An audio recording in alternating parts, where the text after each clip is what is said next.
Hello, my friends. Russia is preparing something big over Ukraine. And if you read the signals correctly, it is not a surprise. It is the logical consequence of months of escalation engineered in Kyiv and tolerated in Western capitals. Open source tracking like AMK mapping has already warned of an imminent large-scale combined missile and drone strike by the Russian Federation against military and energy targets across Ukraine. They have been remarkably accurate in the past at forecasting Russian long-range strikes, and the current indicators are unmistakable. We are seeing at least 4 Tu-95 strategic bombers redeployed from their base in the Amur region of Russia's far east to airfields in western Russia, Dyagilevo in Ryazan Oblast and Engels in Saratov Oblast. Those aircraft are not repositioned for show. When Moscow moves to 95 seconds west, it is because they are going to be used. These bombers are typically loaded with long-range cruise missiles, Kh-101, and their variants fully armed, loaded to the teeth, as some observers put it. At the same time, 1 or 2 diesel-electric submarines in the Black Sea, based out of Novorossiysk, have been reported on station with caliber cruise missiles. We can safely assume there are additional launch platforms, both at sea and on land, that have not been publicly identified. On top of that, Russia has reportedly delivered fresh stocks of Iskander ballistic missiles, both the Iskander-M and Iskander-K variants, to launch positions in Kursk, Voronezh, Bryansk, and Rostov oblasts. That means you now have a dense belt of launchers along a broad arc of western Russia, all within range of key Ukrainian military, logistical, and energy nodes. For good measure, roughly 500 Duran, 2 drones, the Russian-produced version of the Shahed, have been stockpiled at multiple launch sites and are expected to be used in large numbers. When you combine caliber from the sea, Iskander from the ground, Kh-101 from strategic bombers, Duran-2 loitering munitions in the hundreds, and then add in hypersonic systems, you are not looking at a pinprick raid. You are looking at a coordinated strike package designed to overwhelm Ukraine's already degraded air defense and to paralyze key sectors of the country. The final tell is the airspace closure over parts of Russian territory along the known launch corridors for MiG-31K aircraft. Regions like Lipetsk and Tambov have reportedly restricted sections of their airspace, which is exactly what Russia does when it plans to launch Kinzhal aeroballistic hypersonic missiles. The sequence is familiar by now. Close specific sectors so the MiG-31 seconds can take off, climb, position, and fire without interference from civilian traffic. When those corridors go dark, it usually means the Kinzhals are coming. Put all of this together and you have the outline of what is likely to be one of the most powerful, perhaps record-setting barrages Russia has unleashed in this conflict. What will these strikes hit? If Moscow has learned anything from the last 2 years, and it has, it will focus on high-value military and dual-use infrastructure, command and control nodes, logistics hubs, air defense systems, and especially the energy grid that powers Ukraine's war machine. And here is the uncomfortable truth the Western media will never articulate. Kyiv has been begging for this response. The regime in Kyiv has systematically attacked Russian energy infrastructure, struck civilian areas in Russian cities, and now, in its desperation, has resorted to drone attacks on high-rise residential buildings deep inside the Russian Federation, most recently in Grozny, the capital of Chechnya. You cannot send a drone into a Russian city, smash it into a tall civilian building in Grozny, and then pretend to be shocked when Russia hits back with everything it has. That is not how war works. That is how fantasy works. The leadership in Kyiv, backed and egged on by NATO, has decided to widen the war into Russian territory again and again. They target power plants, oil depots, apartment blocks, and civilian infrastructure, and then turn around and act outraged when Moscow responds against Ukrainian energy infrastructure and military-related targets. This is political theater, not strategy. Chechen leader Ramzan Kadyrov, whose capital just took that drone hit, made the Russian mood crystal clear. He challenged the Ukrainian forces and their Western handlers directly. If you really want to fight, name the place. Come meet my men face to face, and we will see if you are warriors or even men at all. That is not bluster for domestic consumption. It is a statement of fury from a man whose city was attacked and who commands battle-hardened units that have been fighting on the front lines in Donbass and beyond. When people in the West wonder why Russia escalates, they never factor in this basic reality. Russians, and especially people like Kadyrov, see these Ukrainian drone strikes as terrorist attacks on their home front. They are not going to shrug it off. They are going to answer. So yes, tonight or in the coming hours and days is going to be a very hot period for the Kyiv regime. Energy facilities, critical infrastructure, and military installations are almost certainly going to be struck hard.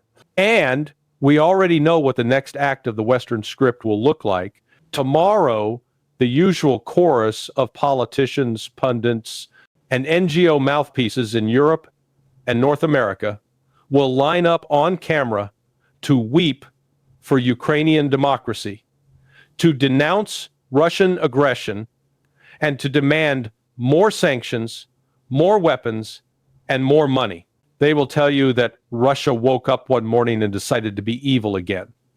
They will not mention the drone that hit a high-rise in Grozny. They will not mention the countless Ukrainian attacks on Russian civilian and energy targets that preceded this response. Those facts do not fit the narrative. You can already see the hypocrisy in motion. French President Emmanuel Macron has made trips to Beijing to ask China to pressure Moscow for some kind of ceasefire on attacks against Ukraine's energy infrastructure. But where was this concern when Kyiv was attacking Russian infrastructure?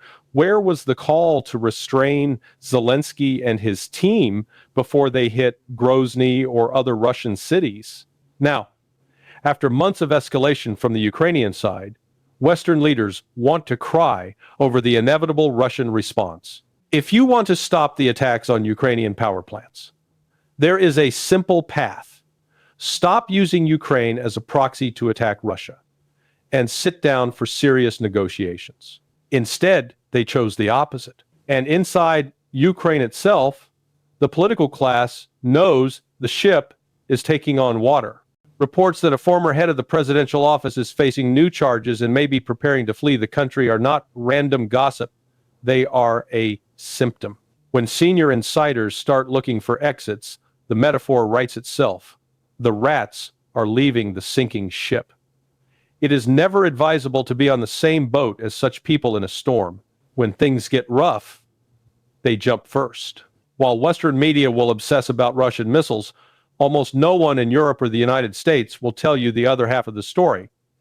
In many of the major strike episodes of this war, the primary killer of Ukrainian civilians has been Ukraine's own air defense. This is not Kremlin talking points. It is the cold, technical reality of how air defense works in dense urban areas when you have outdated or overstressed systems firing off interceptors with poor guidance and inadequate rules of engagement. Missiles are fired in desperation, fragments fall over cities, interceptors go astray, and debris rains down on residential neighborhoods. Every time that happens, the media headline blames Russian missile attacks. But a closer look, when one is allowed, often shows Ukrainian air defense as the direct cause of civilian casualties. I sincerely hope that ordinary Ukrainians, the people who had no say in this conflict being escalated to this level, find shelter tonight. They should stay away from military installations, energy nodes, and strategic infrastructure that everyone knows are prime targets. And frankly, they should also be cautious around their own air defense systems and, worst of all, around the cynical manipulations of their own regime.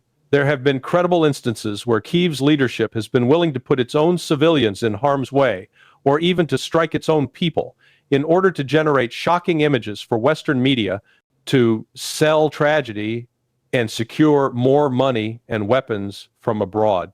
When a regime is that desperate and that dependent on Western PR, its own population becomes expendable.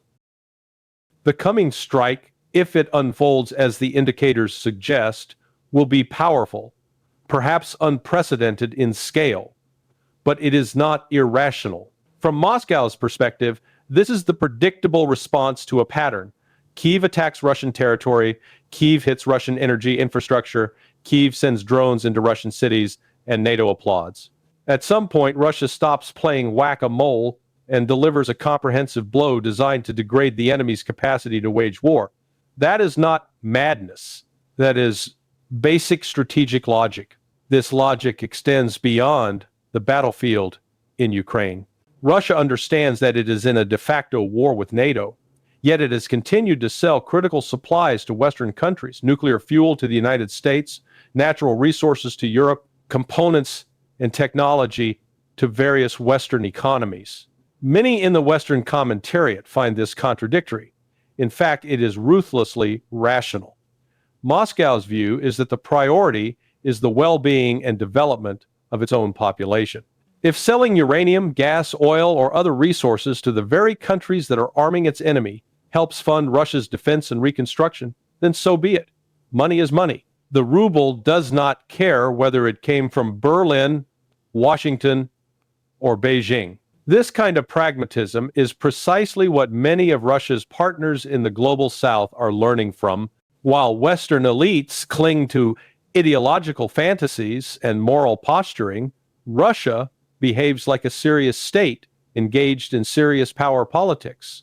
It fights when it must, it trades when it can, and it keeps its eye on long-term strategic advantage. That is why, even as Russian missiles and drones demolish Ukrainian infrastructure, Russian commodities are still flowing into NATO economies. The message is clear. Moscow will not let its enemies dictate its economic behavior, if doing so would harm its own people more than it harms the West. Back in the West, however, you will be told that all of this is proof of Russian barbarism and nothing more. You will not be reminded that it was the Kyiv regime that chose to provoke strategic Russia by striking cities like Grozny, by sending drones deep into the Russian interior, by trying to black out parts of the Russian grid. You will not be told that every escalation from the Ukrainian side was encouraged, armed, and financed by NATO capitals that have no intention of fighting Russia directly, but every intention of fighting Russia down to the last Ukrainian. The reality, as harsh as it may sound, is that the only way to stop nights like the one Ukraine is about to experience is to stop this self-destructive strategy. That means acknowledging that Russia has escalation dominance in this theater, that it can and will hit back harder than Kyiv can ever hope to hit Russia, and that branding every Russian response as unprovoked aggression fools no one who is paying attention. It also means admitting that the Ukrainian leadership, far from being the heroic guardians of democracy portrayed on Western television, have dragged their country into a confrontation it cannot win and are now gambling with the lives of their own citizens to keep Western money flowing. I do not wish suffering on ordinary Ukrainians. On the contrary, my hope is that as more of them see the pattern provocation, Russian retaliation, Western crocodile tears, they will start to question who truly bears responsibility for their misery. It is not the Russian engineers programming the trajectory of a Caliber missile. It is the politicians in Kyiv and the strategists in Washington, Brussels, and London who decided that turning Ukraine into a battering ram against Russia was worth the cost in Ukrainian lives. Russia is going to do what any serious state does when its cities are attacked and its red lines are crossed. It will strike back hard against the capacity of its adversary to continue the war. That is what we are about to witness. You can call it many things, but you cannot honestly call it inexplicable.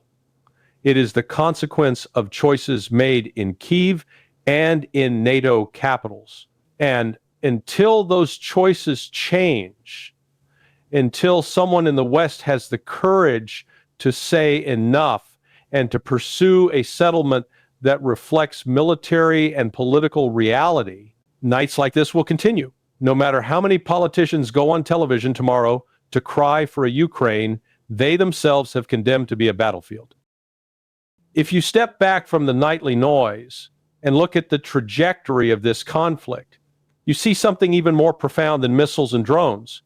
You see the collapse of an illusion. For years, the West sold itself and the world a fairy tale in which NATO expansion was benign, color revolutions were spontaneous democratic uprisings, and turning Ukraine into a forward operating base against Russia was defending freedom. That illusion could survive as long as the price was paid by others, by Iraqis, by Libyans, by Syrians, by Afghans. What is different now is that for the first time in decades, the West picked a fight with a peer adversary that can hit back, and not just on the battlefield, but in energy markets, in diplomacy, in global trade, and in the realm of narrative.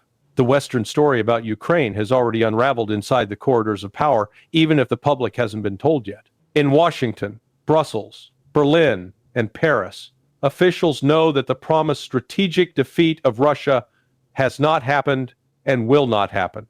They know that the much-hyped Ukrainian offensives burned through hundreds of thousands of men and vast quantities of Western equipment for gains that can barely be found on a map. They know that Ukraine's demographics and industrial base are collapsing while Russia's war economy is ramping up and adapting. That is why the rhetoric has shifted from victory to holding the line, from taking back every inch to negotiating from a position of strength, even as that position of strength evaporates day by day on the battlefield. Russia, by contrast, has never promised something it cannot deliver. From the very beginning, Moscow's objectives were clear to anyone willing to listen: the protection of the people of Donbass, the neutralization of the Ukrainian threat on Russia's border, the demilitarization and denazification of the regime that grew out of the 2014 coup, and the creation of a security architecture in Europe that does not allow NATO to creep right up to Russia's front porch. These were never slogans. They were strategic imperatives. And unlike Western politicians, Russian leaders have matched word with deed. They said Donbass would not be abandoned, and it was incorporated into the Russian Federation. They said they would respond to attacks on Russian territory, and they are doing exactly that.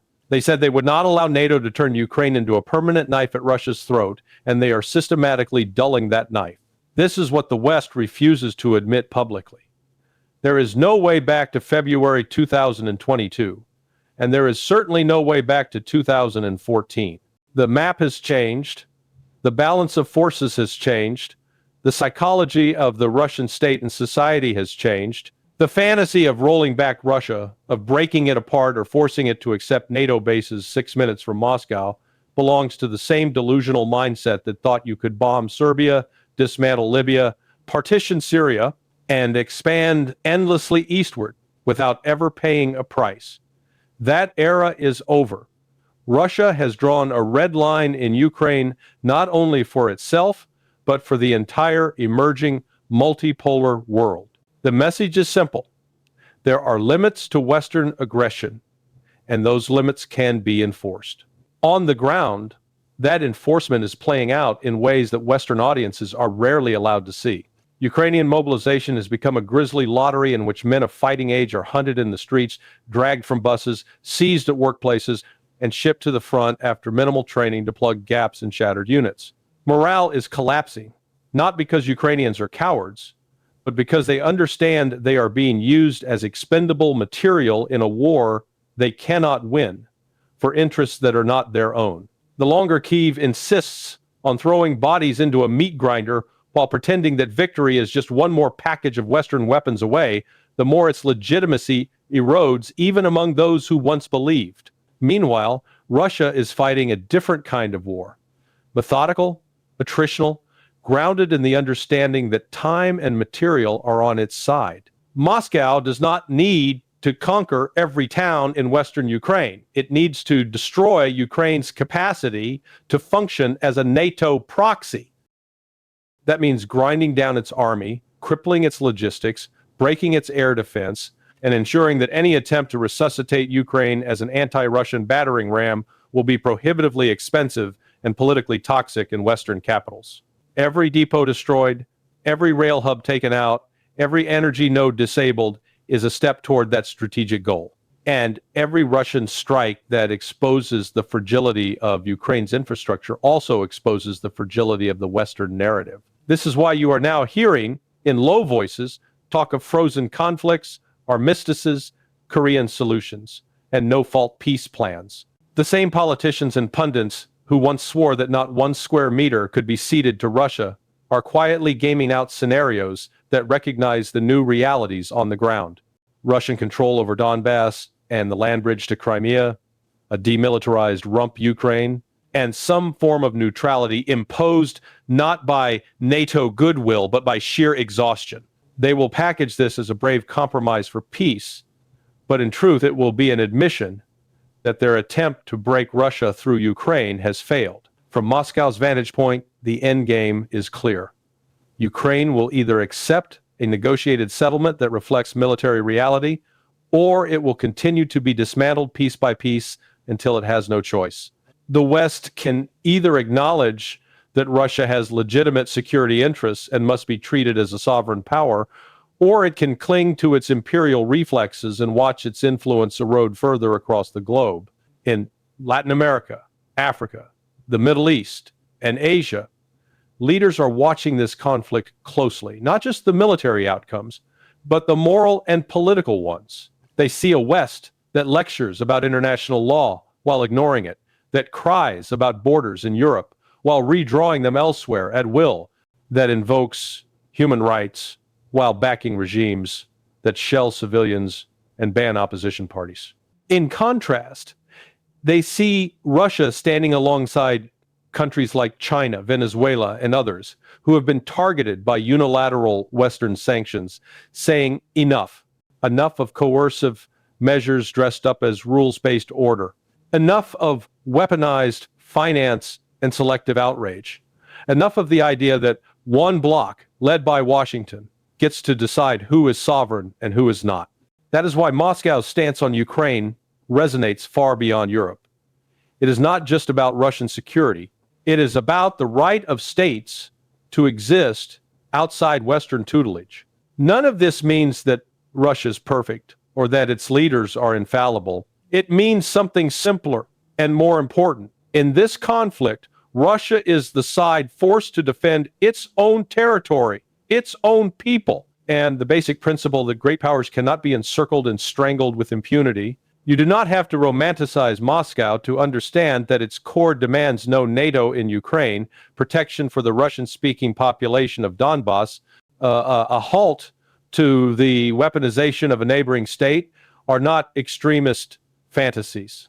They are exactly the kinds of demands Washington itself would make ruthlessly if the shoe were on the other foot and a hostile alliance were trying to turn Mexico or Canada into an armed camp. The tragedy is that it ever came to this. There were countless opportunities from 1991 onward to build a security system in Europe that included Russia rather than excluding and encircling it. There were chances after 2014 to implement the Minsk agreements honestly, instead of using them, as Western leaders later admitted, as a stall tactic to arm Ukraine for a future war. There were moments, even in early 2022, when serious negotiation could have frozen the conflict at a far lower level of destruction. Each of those opportunities was squandered by Western hubris, by the belief that Russia was weak, isolated, and incapable of sustained resistance. Today, the bill for that arrogance is being paid in Ukrainian cities that go dark under Russian missile barrages, in European factories that close due to energy costs and lost competitiveness, in a global economy that is rebalancing away from Western dominance. And still, the same people who made the disastrous decisions pretend that the problem is Russia and only Russia. They cannot admit that it was their own refusal to treat Russia as a partner, their own insistence on treating Ukraine as a pawn, that lit the fuse. Russia, for its part, is sending a message not just with words but with facts on the ground. Every strike that degrades Ukraine's war-making capacity, every diplomatic move that deepens Russia's integration with the non-Western world, every economic adaptation that blunts the impact of sanctions is part of a broader statement: we will not be broken. We will not be encircled, and we will not accept a world in which our security depends on Western goodwill. That message is being heard in Kyiv and in Washington, whether they admit it or not.